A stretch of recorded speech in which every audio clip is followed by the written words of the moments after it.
standard statement that everybody throws is that there is a huge credit gap. When I went into the space, I discovered that was a myth. So Vanaya Network attempts to kind of bring everything related to B2B trade finance under one roof. So one interesting thing is we finance trade. We don't finance borrowers. Look, I mean, when I started in 2017, I was doing 4 crores of financing every month. We now do about close to 14,000 crores a month. Tell me the 2 or 3 pieces of advice that you would have for anybody that really wants to scale their company. So I have this very standard phrase I use in my office: conversation results in engagement that results in transaction. Unfortunately, in the financial world, we start with transactions and search for conversations. Yeah. So you need to understand the market that you're serving. India is really impossible to survive if you don't have scale.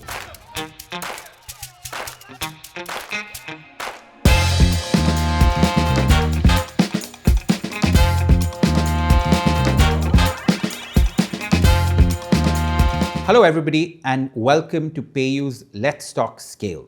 This is a show where we feature entrepreneurs that have scaled companies in extremely tough sectors.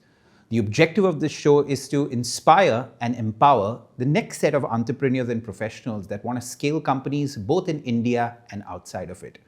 My name is Swapnil Kamath and today we have with us Ramaswamy Iyer, who is the CEO and co-founder of Vayana Network. Yeah, thanks a lot, Swapnil, and thanks for having me here. To start with, for somebody that may not know anything about your company, can you tell us what does Vayana Network do? So Vanaya Network attempts to kind of bring everything related to B2B trade finance under one roof, and attempts to kind of solve the problem of seeing that how can we get affordable credit, affordable payments, affordable data to every business in a supply chain. So that's the original vision of Vayana. MSMEs that require financing to buy or sell will turn to us to kind of figure out how to get the most affordable credit. But we will kind of then supply them with a lot more tools to kind of help them to get that affordable credit. Got it. Where does this idea come from? What is the problem that you're trying to solve with Vayana Network? So one of the interesting things is I've been in this space for 31 years. This is my 3rd attempt at it. And that'll kind of tell you how difficult that space is that I have to kind of do 3 times and maybe there'll be a 4th time, I don't know. Yeah. But the interesting thing is that long back ago, even now, the standard statement that everybody throws is that there is a huge credit gap in India. That is people who want credit, small businesses, and they're not getting credit. Yeah. And I've always, when I went into the space, I discovered that was a myth. Actually, credit is available. The problem is it's not affordable. So you can go to your money lender with no documentation and get at 50%, 100% interest cost credit. So you will get credit, but it's not affordable. So I think that was the biggest issue. Yeah. The second issue is that when you're buying and selling, you're typically buying and selling short term, right? And you're buying for 20 days, 15 days, 30 days, you buy something, then you sell it off. Yeah. The margins in the business, most people don't understand in India, is not more than 3%. So if you sell something for 300 rupees, you're going to make 3 rupees. If you have a credit cost that's 2 rupees, it obviously is unaffordable. The guy is going to take 1 rupee to make his whole family survive on it. Yeah. So that's why the whole problem became very interesting to me. And I thought initially it was unsolvable. Yeah. It's now about 7-8 years, and I think we are pretty much on course to solve it. Thanks, of course, to many things outside what Vayana has done. Yeah. And, I have to give credit where it's due. But I think a little bit due to our ability to kind of really do a lot of very interesting cost engineering. So I think that's what has happened. Yeah. Got it. Tell us a little about the focus that's required on MSMEs versus all the talk that happens about the biggest companies in India, right? Tell me a little about that. I think, look, the interesting thing is people think of India and they think of businesses, right? So you think of Ambani's, Adani's and all of these big guys, right? The HULs and everything else.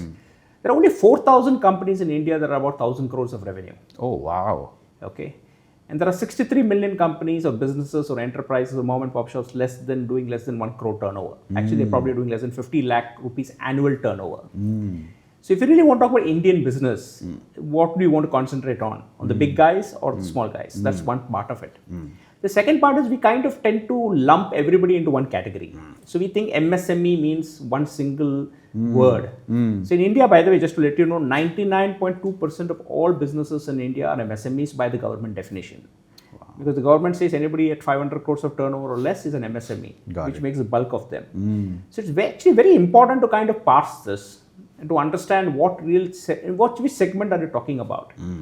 And I think I find it very fascinating that all of us, now because of Swiggy's and Instamarts and all of these Zeptos, we don't actually spend time in Kirana Wala. But if you went to a Kirana Wala store and spend time there, you will realize his biggest problem is bandwidth. Bandwidth, not internet bandwidth. I know that's what we jump to. Just of time. He's doing 200 things. You and I probably do far fewer things, take far fewer decisions than he does. In midst of that, you're telling him to kind of focus on financing, on credit, and understanding what is one better than the other. And I think that was a very interesting insight for me. That whatever we did, one was affordable credit, but also to kind of give credit in a manner that he could actually weave it, and that's where the word Vayana comes from, weaving, into the time that was available to him. So I think that was very, very important lesson for me. And I just discovered that it is stupid to box everybody into one nice thing, just because you want to say I'm catering to 20,000 guys of this particular type.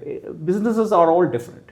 I mean, a Kirana Wala in Bandra Kurla complex is very different from a Kirana Wala in Chembur, very different from Goa, very different. Every place has got a very different style to it. Yeah. I think you have to take the effort to learn it. And I think all of us need to do a little bit like what Gandhi did, right? I mean, actually go by foot and train across the country if you really want to understand what problem you're trying to solve. Because just sitting here, it feels like all you have to do is provide technology, AI, whatever it is, the newest garb, and it will solve the problem. It really takes a little bit more effort than that. Tell me the way in which y'all segment these MSMEs, right? Because a lot of time we hear people from the fintech world talk about India 1, India 2, so on and so forth. Given that this bunch of MSMEs are so large, is there some way in which you divide these MSMEs? So the interesting thing we took, and I used this word supply chain right at the beginning, right? One of the nice ways of looking at it, this is an old English saying, right? You're judged by the company you keep. So interestingly, let's take a Pan Bidi Dukan, okay, in the middle of nowhere in India. Now you might say, how do I even reach out to him? How do I explain to him? How do I educate to him? But if you just trace where he buys from, you will actually take that line and you will say, okay, he buys from some guy who is stockist near his place, who is then buying from a distributor, who is then buying from ITC or HUL or one of these guys. Yeah. So literally, if you take 400 to 500 companies in India across sectors, there is a way to kind of map them out to the 63 million really small mom and pop shop businesses. Yeah. And this is really important, and I'll tell you why. If I put feet on street. Actually, 63 million guys spread over how many other pin codes India has. It's just going to take a lot of money. Yeah. And therefore, I'm going to have to increase the cost of credit. If I in turn come from these 400, 500 companies, trace them all the way down, and I say, oh, by the way, you're actually buying Sunfeast cookies from ITC, or you're buying something else from HUL or something from PNG, I'll be able to use that data to figure out how to give you credit. And that's what I think is very important when you look at this segment. You want to look at guys who are finally buying from the brands that we all know about, we are comfortable about. Yeah. Because ultimately, banks don't feel comfortable about lending very small size ticket loans, and you can have any number of schemes. Yeah. The moment you tell them, no, this guy is a very important guy in the whole food chain from an HUL, then they're very interested in giving him money. Yeah. Because that kind of helps them to kind of understand this. So you have to context. I think if that's one word, if I were to use it to understand what Vayana does very well, is to put in context the smallest business in a manner that a lender feels comfortable about lending to them. The context is very important. Got it. You can't just say that, look, I found this small guy and he's very good and he sells great pan, and everybody comes out, at 12 o'clock at night waiting for him. That is not context. Yeah. Context is that finally he's got 40% of his items coming in from all the biggies. Yeah. And he's regularly buying from them for the last 10 years. Yeah. And he's always paying them off. Yeah. That is good context. Yeah. In a very limited way, if you had to tell somebody how is your company different from a typical bank, what is it that you would say? So one interesting thing is we finance trade. We don't finance borrowers. And I'm going to explain that. Yeah. Normal banks, whenever they have to give you money, they'll look at what Swapnil has done, what his antecedents, how strong is he financially, and everything else. And that's what we call financing a borrower. Yeah. But if in turn I had to finance something that you're buying or selling from someone else, I have to understand why are you buying, selling from this particular person? Are you going to keep on buying and selling from that guy? Yeah. So I have to understand the trade. Yeah. So why is it that some small little bearings guy buys his bearings from SKF? And I have to understand how much money he makes in that trade. And I'm saying, okay, this trade sounds profitable enough for me to finance it. Yeah. And that's why for Vayana, it has always been understand the trade first and then put in context the borrower. And that gives a bank who are partners to us or even to ourselves a great understanding of should we lend money to them or not. Got it. And I think just this lens, right? The ability to look at it a little differently, understand what's actually happening behind the scenes. I think makes us very, very different in the market, and not only just in terms of approaching these guys, small businesses, but actually making sure that the lenders don't have to take too much risk in lending. And I think that's where we are different. So interesting. I'm assuming based on what you're telling me that technology would be a large part of the differentiator between you and a typical financial institution. Tell me a little about your tech and now, of course, the buzzword AI journey that really helps you do what you do. So I'll first come to the tech itself, right? So again, I'll just go back to what I said before. Most of these guys have a bandwidth problem, a time bandwidth problem. So you don't want technology in your face. You don't want to tell them, oh, take out a mobile phone, download my app, go through some painful process of registering yourself, and then the world will open up to you. He doesn't have the time for it. There are 10,000 apps waiting for his stuff, right? So you want to make technology that's invisible. He really should not feel like he is actually working with technology there. Got it. And that's where I think this AI stuff is actually coming in very useful, because what is this? All this AI and today's AI is all conversational. It is through voice, it is through WhatsApp, it is through text. Things that we are already used to. There is no mental barrier we have to go through. We are getting a WhatsApp, we are replying to a WhatsApp, we are giving information on WhatsApp, receiving information on WhatsApp. That makes it very, very interesting to me. But overall, if I look at Vayana's success in this whole space, we do about close to $1.5 billion of financing every month. Wow. Okay, we touch a very large portion of the India's trade market. But the success has been by making technology invisible. I hate talking about technology, strangely enough. Well, I think it kind of brings into spotlight something that really is not relevant to them. It's a very relevant part to how I solve it, but it's not relevant to my customer. He wouldn't care whether I send him carrier pigeons or I send him something on the internet. He just wants money quickly, fast, cheap. He's not really interested in all of that stuff. So I would like to keep that magic of technology, I think, behind the scenes. And not make him feel that he's the victim of my need to kind of shout from the rooftops how great technology I have. Yeah, that's so interesting. So if I were to talk about, say, your top 2 or 3 products, right? I'm just largely looking at it from, say, an MSME that's really watching. What would your top 2 or 3 products really be that could be useful for him? So one is we give him money to buy stuff. So he's got to buy first and foremost. So India, just to again give you some context, right? About 50% of Indian businesses are purely in buying and selling. Which is trading. Trading. That's why. Right? It's kind of trading. Most of it is trading. Very few of them are actually into manufacturing. So I'll just talk about the trading guys first. They have to buy cheap. They have to be able to pay money fast so that they can get it cheap. And then they have to sell it.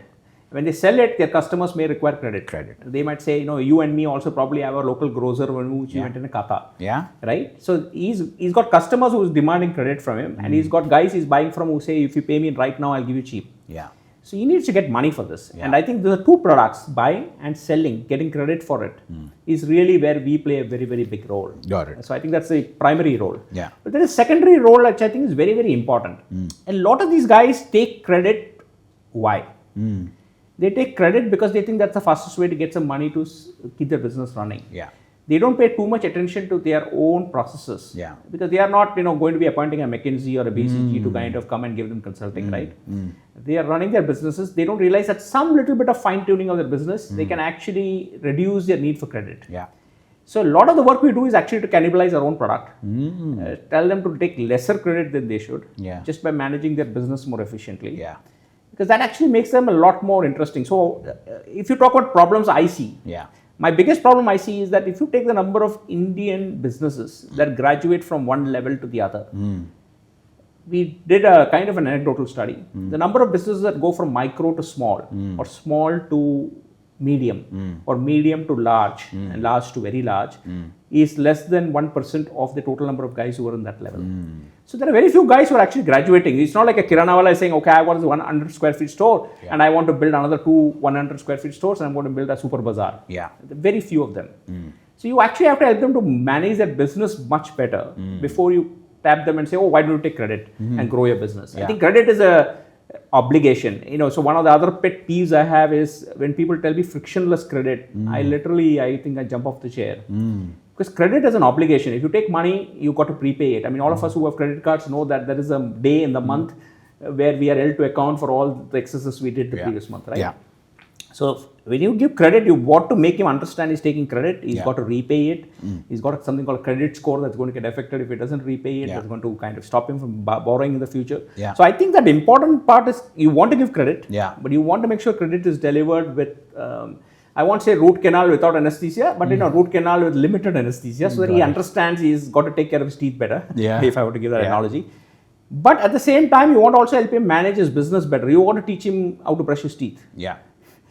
So it's like we are like dentists teaching first how to brush your teeth before we try and kind of take care of your bad teeth. Yeah. So if I use a stupid analogy, but I just want to kind of say that's what you really need to do with small businesses. Yeah. But this sounds like you need to give a lot of customized advice to MSMEs from different industries at different sizes.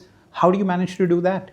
So first and foremost, you have to go top down. Yeah. In the sense you have to understand the trade, which means you have to understand the sector. Yeah. So footwear is a very, very different sector from steel. So you've got to understand that very, very intimately. Yeah. So we have an old platform we call Rubik's, which does nothing, and they publish every month, every week, studies on every trade aspect and figure out what's happening in every trade. That's very, very important raw material for us. Yeah. The second thing you need to do is to understand, thanks to India's GST, it's a big thing. You have to understand compliance. You have to understand what's happening in the whole industry. Then you got to kind of go down and then figure out with each of these guys, how are they managing their cash. So we have tools that help them to manage their cash management. Got it.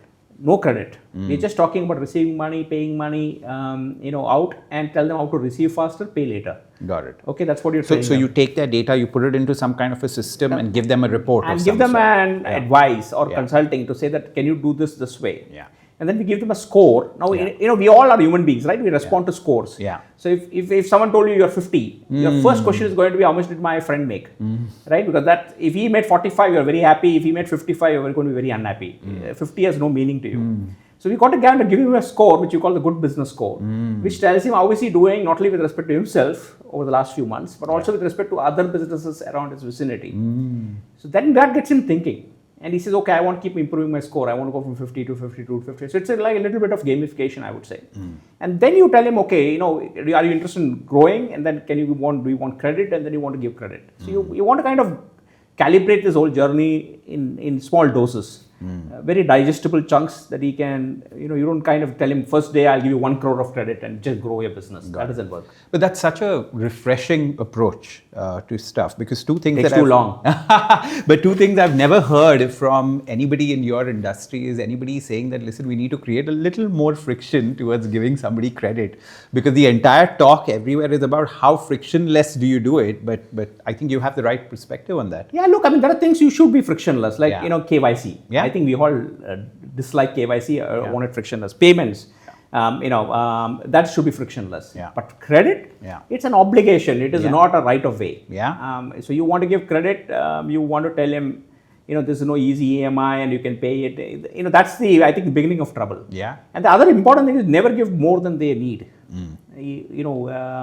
Indian mythology is a very interesting thing between Krishna and Sudama. I always give that as an example. Only give as much as someone can digest. You give excess and then everybody's going to have bad luck. So you need to kind of also give exactly how much they need. So all of this a little bit, so you will grow slow. Yeah. And I think that's why I think a lot of financial service startups should be started by people above 50 because we have a lot more time and we have kind of gone through all the stupidities of the youth. Yeah. But you need to kind of do this in a very, very calibrated, gradual way, and then it compounds. Look, I mean, when I started in 2017, I was doing 4 crores of financing every month. I think the 4th month we were doing 4 crores. We now do about close to 14,000 crores a month. Wow. It's compounded. I have not grown fast. 3 years back, I was doing about 2,000 crores a month. So it kind of picks up its own momentum, but you got to wait time, and again, sorry, mythological thing, but all Indian heroes in mythology have 14 years vanvas. And my standard joke to everybody is that in India also financial services have to go through a 14-year vanvas before they become really big and mature. Yeah. The only difference is they need to come back. They need to come back. But we have Dasara for that. That's okay. We just spoke about how difficult it is for companies to scale from small to micro, from micro to medium, from medium to large, from large to very large. Yours is one of those companies that has managed to scale up, and this show is about scale. Tell me the 2 or 3 pieces of advice that you would have for anybody that really wants to scale their company to the size you have? So I think one, you've got to pick the right metric. You really have to understand what do you want scale in. So you can scale revenues, you can scale profits, you can scale flows. You want to really understand the metric that you're doing, right?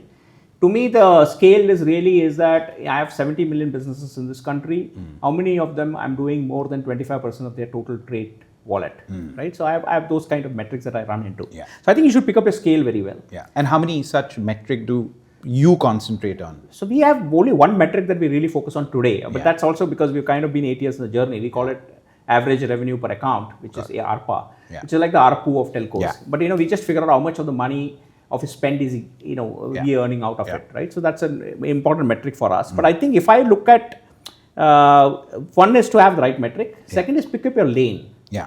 I think one of the problems I do see is that because we have glorified this pivot concept, everybody's pivoting every day. I think it's like you're paying 20-20 in the morning and then afternoon you decided to go into a 5-day match and evening you're coming to an ODI. That's not the way businesses work. You've got to pick a lane and really become very good at it before you decide to branch off into other allied stuff. So I think second is to pick up a lane. India is really impossible to survive if you don't have scale. If you don't want to scale, be a lifestyle business. Bootstrap yourself, you learn enough money, you learn probably more money than someone who's taken venture capital. I would say, tell anyone, if you want 10 crores bootstrap, you will probably make more money than if you went 1,000 crores and you venture capital, right? So I would just say, but if you want to do really big in India, you have to scale. And India has scale. That's one thing we have. So if you pick up your lane, if you kind of pick up your right metric, you will find scale. Then just stay away from everything, including events, like this, and just focus on running the business. The need to kind of every day come up on papers, I think is not necessary. Not required. Yeah. That's interesting.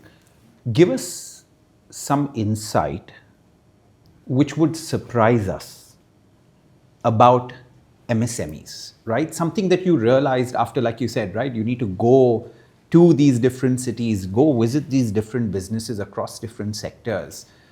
Give us some insight there into this thing, which is very important for India, right? If India has to develop as an economy, these companies need to grow. But tell us something about it that you know that most people don't. So one of my favorite examples is, 2 examples I'll give you. Whenever you get a time, go to somebody who is selling agarbattis in your city. Agarbattis, we all like agarbattis, right? A lot of us think that we go by smell and we will pick up whichever is the coolest packaging. If you go to an agarbatti store, a reasonably sized store in any city, you will find that there are loyal customers who have been coming for 10 years, have abbreviations for the brand, and will be ordering that only. Because smell is something that I think we just get used to as children, and we kind of all have the same thing. So agarbatti is actually a fascinating business, a small business. Overall, it's probably about 2,000 crores. But it's a fascinating business if you ever want to say, where are customers loyal? Where do they pick up the same brand again and again? And do they come regularly? Yes, because we have so many festivals that we need agarbattis for. And it's a great business to be in. And you will realize the difference when you go into agarbatti between bamboo and Chinese-made sticks. So you get to learn a lot about export, import, trade deficit just from that one business. The other interesting business of all things is Hawaii chappals. Those bathroom slippers? Yeah. A lot of us think it's you just go and pick any brand, right? Unless you're really looking for something cool to wear on the beach, you just pick up any brand. Typically $100, 200 rupees. Yeah. We discovered that for most of construction workers, this was a work shoe. If you ever go and look at a bamboo scaffolding 50 feet up, the guy is not wearing some fancy, threaded shoes. He's wearing these Hawaii chappals, these rubber slippers. For him, it's a work shoe. He needs to have confidence that it will not break, it will not split off the thing. So he's very loyal to brand. We discovered some incredible regional brands that construction workers went to and only bought them. So I just think that's what, a lot of times you look at these sectors and say, all right, this is where anybody can make rubber chappals, or, agarbatti is like flavor of the, or smell of the day types. You'll find very, very interesting trends. And then you say, oh, these are businesses that are going to last. because they have established their credibility with their customer. They serve a population that wants under 200 rupees work shoes and something that will last. Yeah. So I think that's to me, that's every day that fascinates me. I mean, I know I'm quite long in this game, but every day you will find some insight like this that comes that you never knew about before. I mean, just third one, very simple one. Yeah. Do you know that petrol pump owners are the relationship managers for truck drivers? Wow. So a truck driver, let's say, comes regularly to a petrol pump, and then he's gone to Kashmir, let's say, and he's stuck there for whatever reason, doesn't have money, petrol, or he's got himself into some accident there. He will call up this petrol pump owner in Pune and tell him, I need 10,000 rupees. And this guy will ensure that the local petrol pump guy will give him 10,000 bucks. That is so interesting. So this is, every day you will find some interesting insight like this. Yeah. That tells you relationships. Yeah. So I have this very standard phrase I use in my office: conversation results in engagement, that results in transactions. Unfortunately, in the financial world, we start with transactions and search for conversations. Yeah. But actually, real life is all about conversations that lead to transactions. That's so interesting. So, when we talk about scale, you spoke about pick the right metric, choose your lane. And I think this is such a good insight, right? That conversations on the ground are so important for you to really understand customer insight. If you don't get that, it's very difficult to build on something where there's no true customer insight. It is. And look, I've been to many forums, right? So I was recently in one SME forum. Yeah. All of us who were invited, Yeah. there's not a single SME in that forum. We were all fintechs and bankers. And that's what surprises me, that we actually have almost kind of told that we understand the problem so well, we don't need any more original insights. And that fascinates me. I mean, nobody is actually spending time understanding the market that they're serving, or they say they're serving. Yeah. And everybody seems to think that it can be broken down into some language that is so, understandable. I don't think so. Yeah. So, I should joke that I want to be reborn as a Kirana wala. Because at one point in time, 3 years back, everybody was only having Kirana solutions. Yeah. I said, this guy must be like feeling so, wanted. Yeah. There were 10 people coming and giving you haps. And nobody understood what he actually wanted. Yeah. Yeah. He just didn't want to spend any more time in the shop. He had enough of that shop. Yeah. He wakes up at 7 in the morning for the milk truck, stays all the way night till 10 o'clock giving the last customer. He's involved with 400 things during the day. Last thing he wants is to think more about Kirana. Do you know most Kirana guys don't earn enough money? That's why whenever they get any money, they spend it on land or crypto or any of these get quick rich schemes. So you need to understand the market that you're serving. Yeah. Go and spend some time with them. Yeah. Rather than just say, look, Kirana wallas, we know there are 12 million of them, and we'll break it down into numbers and make it all very, pitch deck. Yeah. As the other word I hate. Yeah. But you kind of make a pitch deck around it. The one thing that is a great reminder, I think, for me, and I'm sure fellow professionals, entrepreneurs, is customer insight over everything, right? I think that's a great insight. Spend time with them, they'll tell you. India, we are loquacious people. We love talking. Yeah. You spend 2 hours in front of a Kirana shop, don't buy anything. Just stand there. Yeah. He will chat with you as if you are some old friend of his, and he will tell you everything that's happening. India is brilliant. I mean, I don't know whether it works abroad, but in India, everybody will tell you entire things about the business, their mother-in-law, father-in-law, everything will come together. In 2 hours, you will know what all is happening. Wow. I know we're running out of time, but one interesting example. So we are talking about financing, right? Yeah. So I have this 2.7 kilometer road next to my house in Pune. There are 33 grocery shops. All of them come from the same village in Rajasthan. One person came, he brought a chotu from there. Yeah. That chotu was allowed some time to learn the ropes of the business. Yeah. Then he got money from this guy to set up a next shop. Yeah. And that fellow then brought a chotu, and that fellow. So in about, I think, 14, 15 years, we have 33 shops, all from the same village. Wow. All of them get working capital. All of them, sponsor, go into a chit fund where they put under 200, 300 rupees every month. Yeah. And that's how they manage their life. Yeah. And they manage inventory together. They buy together. Yeah. You would not realize this when you go and just talk of them as Kirana wallas. Yeah. They are very sophisticated in what they want to do. Yeah. But you would think, oh, these guys need to be taught everything. Yeah. They can teach you a lot of things. Absolutely. How important is payments in your scheme of things? I think it is the bedrock. Yeah. Look, irrespective of how you will pay them. Yeah. Today we are paying in rupees, tomorrow we pay stable coins, there will be probably thoughts, but you have to pay. Yeah. If you buy, you have to pay. Yeah. Right? That's not going away out of fashion anytime. Yeah. So payment actually ends up becoming like the bedrock on which you can base any kind of decision. Yeah. So I will want to be part of payments or be partnering with payments companies or doing whatever to understand this payment space. Yeah. Because that tells me first and foremost is a discipline. look, I mean, someone who gives money unnecessarily too quickly or never gives back the money, I will only know it from payments data. So, before you jump into credit, you first need to know payments. Yeah. So I think payments is probably the bedrock on which you would place everything else, which is why you'll find in India a lot of fintechs graduate from payments to credit. Got it. Because they have sitting on the data that tells them when people actually pay. Yeah. Great. Final question. If I were to meet you 5 years down the line, what's your dream for your company? Where do you want to be in that 5-year period? So it's interesting. We went through this exercise about 3 years back. Yeah. And a lot of us are, this is our second or third startup in the company. So we said we want to build an institution. Yeah. And now that's a very cliched word. Institution means, pretty much. So we said, okay, let's define an institution. So we said, how will this company look if none of us were around? So 5 years down the road, I want to see what Vayana does without the original guys there. And whether it's able to maintain its ethos. Right? I mean, to me, that is the culture. So if you build it, then it's kind of self-fulfilling, it's self-scaling, it'll happen. So probably that's my, at least, viewpoint 5 years down the road.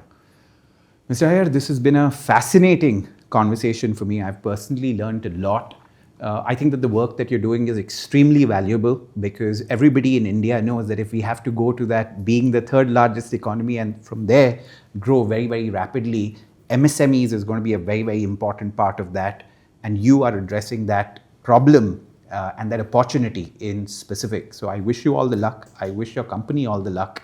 And I'm hoping in 5 years down the line, you're at your company and growing it even bigger and better. Hey, thanks a lot, Swapnil. Great chatting with you. You too.